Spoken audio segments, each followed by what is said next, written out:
Okay, for this bullet point, then we need to look at adoption and rejection of sporting heroes by the media. Now, basically what this is looking at is it's looking at how the media treat teams, or more specifically, normally individual athletes, when they're either riding high and doing well, or if they've perhaps made a mistake or done something wrong. And it's basically how the media picks up on those stories and kind of whips things up into a frenzy, and can either turn people into a hero or can turn them basically into a villain. And if you turn into a villain, it can potentially affect your entire career as a sports person and possibly lead to your career being over if the media hype things up enough.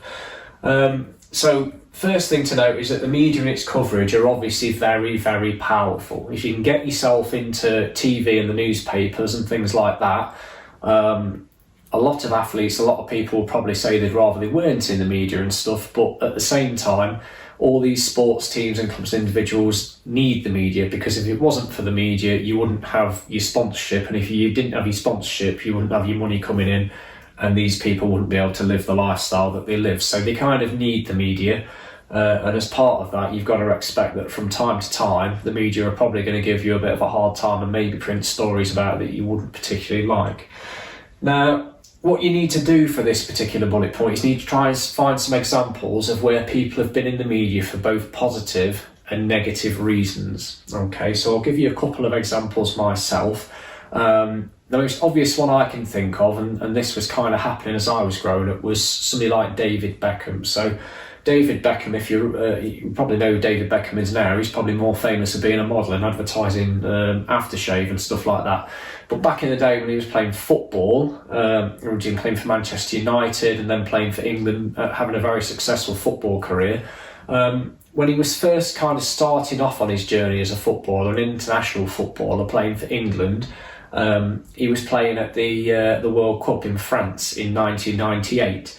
And he was kind of billed going into that as being kind of one of the poster boys for the England team, sort of, being potentially going to be somebody who could have a really big impact and effect on the World Cup, because he was such a good young player coming through, and he was a bit of an unknown quantity going into France in 98. He'd not played in a big tournament or anything before, so there's a lot of media hype. And to cut a long story short, what he did is, in one of the games that England were playing, he got fouled and he was lay on the floor. And he kicked one of the Argentinian players, Diego Simeone, that he was playing against. He just flicked his heel out and he kicked Simeone on the back of the leg. This is while he was on the floor after he'd been fouled himself. Unfortunately for David Beckham, he did it right in front of the referee. He then got given a red card, so he was sent off in the World Cup, and it meant that England had to play the rest of that game against Argentina with only 10 men. And they kind of soldiered on. I managed to get to the end of the game and force it to penalties, and we actually went out of the World Cup on penalties. Now, a lot of people initially were kind of looking at that thinking, oh, it's a little bit harsh what happened to David Beckham, blah, blah, blah. But as time went on, over the next few hours and few days, more and more stories started appearing in the newspapers about basically how David Beckham's childish mistake that he'd made in the game had basically ruined England's World Cup. And as a result of that, he became basically a national villain. When the Premier League season started back up, not so long after the World Cup had finished that year, every stadium he was going around in the country, he was getting booed, he was getting things thrown at him, he was getting sworn at and spat at in the streets. And this was all because the media companies, particularly the newspapers, had whipped up everybody into a frenzy, basically single-handedly blaming David Beckham for his being kicked out of the World Cup, saying he should never ever be able to play for his country again. He was a national disgrace, and a lot of horrible, horrible stories then printed about him.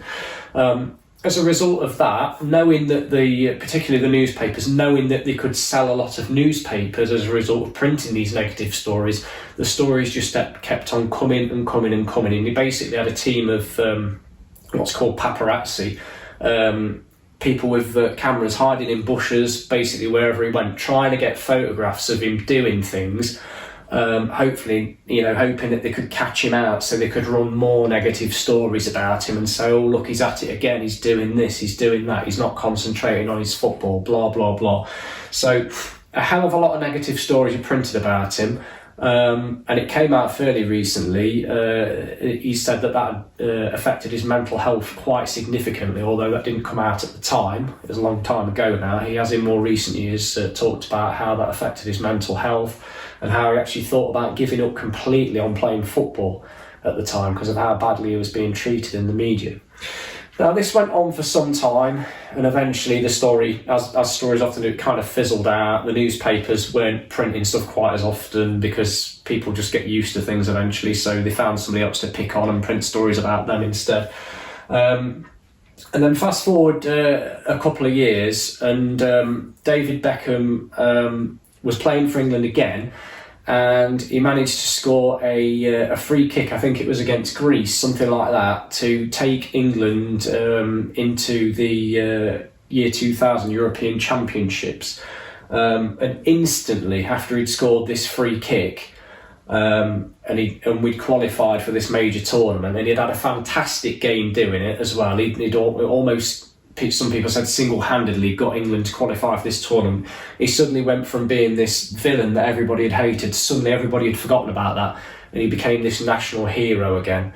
And that kind of continued then throughout the rest of his career. He was very much seen as being, a very influential player, certainly an influential England player, and his career kind of went from strength to strength there. He ended up going off and playing for Real Madrid, one of the biggest clubs in the world, and having some really, really good tournaments for England. Although England were never that successful, he himself played very well and was seen as being an influential player. So as a result of that, there were lots and lots of positive stories about him in the newspapers, and basically the newspapers calling him a hero and a national treasure, and things like that. So that's one example of how the media, almost absolutely destroyed someone's career, but then as a result of just one free kick and him doing something really good, suddenly turning him back into a hero again. There have been lots of other examples of this within sport. To name a slightly more recent one, we've got the two Tour de France cyclists, Bradley Wiggins and Chris Froome, who both won the Tour de France. Particularly Bradley Wiggins, when he won it, it was the first English person to win the Tour de France perhaps ever when he won it. So it was a massive thing, and he was suddenly, being invited into loads of events, loads of positive press coverage of him and stuff. He was basically seen as being a hero as a result of that.